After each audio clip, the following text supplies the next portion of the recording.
उनके शोध में हमें ये पता चलता है कि जो पहली रामायण थी वो बौद्धों की रामायण थी, दशरथ जातक के नाम से जी। और उसमें कहानी ये आती है कि वाराणसी का एक राजा था जिसका नाम दशरथ था, जी। अयोध्या का नहीं, हाँ। वाराणसी का। जी। और उसके 2 बेटे थे, राम और लक्ष्मण, और एक बेटी थी सीता। जी, यानी उसमें बहन बना दिया है। और उसकी कहानी केवल इतनी है कि उनकी रानी ने उनकी जो मुख्य रानी थी उसकी मृत्यु हो गई, तो उन्होंने दूसरी रानी को पटरानी बना दिया। जी। तो उसने राजा से कहा कि मेरे बेटे को गद्दी मिलनी चाहिए आपके बाद। जी।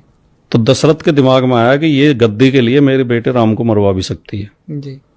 तो उन्होंने ज्योतिषियों को बुलाया और पूछा कि मेरी आयु कितनी शेष है।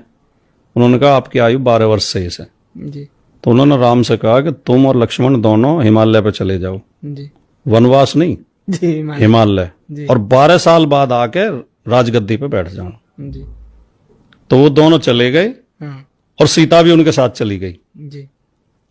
और दशरथ की मृत्यु 10 साल बाद हो गई।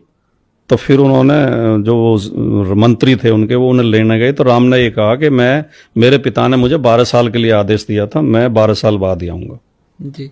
और वो 12 साल बाद आए और राजा बन गए और वहां रहने लगे।